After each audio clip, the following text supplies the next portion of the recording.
A young boy wakes up in a bustling, fairy tale fantasy town with soaring dragons and brave adventurers. Excitedly, he realizes he has been reincarnated into this magical new world called Asfiel. In this dreamlike world, I started my second life. It was everything I dreamed of as a child. Forget luxury in this harsh fantasy world. No baths, just rock-hard meat, crumbly bread, and a messy toilet powered by sewage slimes. Ice-K life is much tougher than imagined. There's no electricity. It's like a medieval-level civilization. Thinking back, I've lived in a convenient world. If only I could live in a world I desire. What is this? Moongate dimensional travel was my ability. Using this power, I can travel between different worlds like a sci-fi world or one ruled by dinosaurs. And one day, I arrived at Japan. It's been over 10 years, I can't return. An old man asks. Did you miss your bus? Come have lunch. Eating soba, I realize, blonde hair, green eyes. Yet my words get through. Is this a skill? Only I can pass the moon gate, but I can carry items across. If I resell Japanese items in Asfiel, I can make a fortune. In Japan, a gold bar builds a mansion. On the other hand, spices and sweets are expensive in Asfiel. A luxurious cake is enough to build a house. In other words, if I resell Japanese items in the other world, it would make me a fortune. By helping out the elderly folks in a Japanese village, I managed to earn some quick cash. When the old lady asks if I really love snacks that much, I just play along and quickly take my leave. I can't exactly tell them that I'm buying these items to sell in another world. Now, it's finally time to get my business started. Back in Asfiel, I show a piece of Japanese chocolate to a merchant named Albert. He is stunned and confirms it would easily captivate nobles.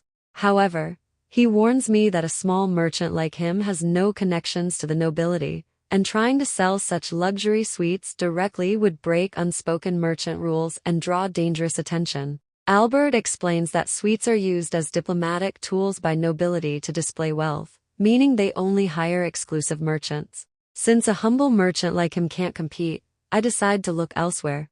But before leaving, I pull out another Japanese item to get his opinion. Just then, some familiar faces show up to greet us. She introduces herself as Lily, the director of the local orphanage, accompanied by a young girl named Sherry. Alan is questioned by a girl about a modern, wrapped item in his hand, which he quickly covers up by calling it a foreign snack he randomly purchased. When she asks if he has started working as a merchant, Alan admits he has an interest in the trade. Alan then kindly offers to let the girls sample the snack, causing his companion to stressfully warn him that he is aiding his business rivals, though Alan cheerfully brushes it off by saying he doesn't mind. Ultimately, the companion snaps that Alan's soft attitude is exactly why his store never grows bigger, while Alan can only smile awkwardly in response. Both the ladies tried the chocolate and found it very tasty. One of them decided to buy one and promise to tell the other moms, leaving Alan confused to find that his stock is completely sold out.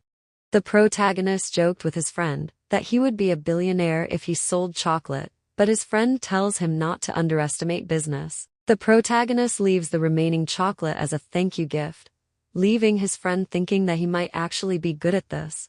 While soaking in a hot spring bath, the protagonist sighs and reflects on his tough reality of being broke, since his family is not registered. He can't buy house, cannot get a permanent job. Despite the struggles, his successful sale gives him a feeling that there is still hope. Still in the bath, he reflects on how things from Japan can be used in this other world, though he realizes he won't get rich overnight just by selling sweets. He begins to deeply contemplate what and how he should sell next while navigating the strict rules of the merchants.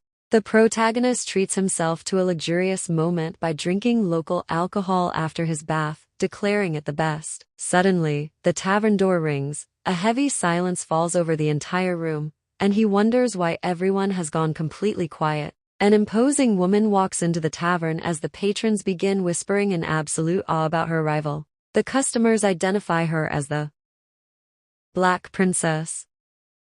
whispering that she is a powerful transferee who came from Japan.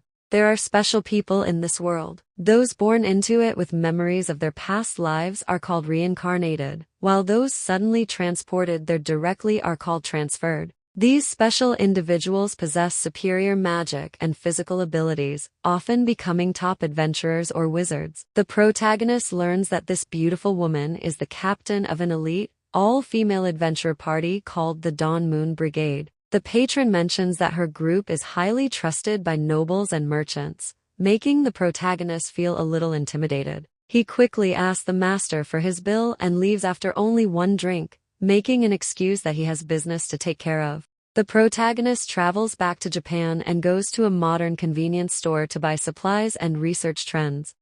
He asks the clerk, Kita, if a certain manga is popular. And when Kita questions why he is also purchasing a women's fashion magazine, the protagonist lies and says an acquaintance asked him for a small favor.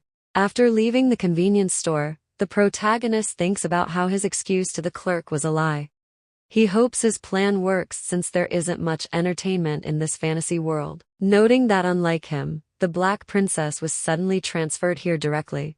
Even though it's a big expense for him, he looks at the package and thinks, "I'm counting on you." The protagonist arrives at a building with a "reserved for today" sign hanging on the door. He scratches his head, realizing it's a problem, but knows if he misses his chance today, he might not get another one.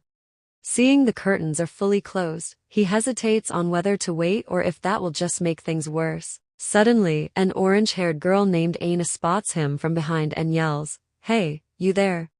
What are you doing stopping in front of the store?" The protagonist quickly apologizes and explains that he has something he wants to give to Lady Black Princess, leaving the girl surprised. The protagonist shoves the envelope into Aina's hands, telling her it's free and that she can just throw it away if her captain isn't interested. Before sprinting away at lightning speed, Aina enters the building, where her companion tells her she's finally back and asks about the suspicious package she is holding.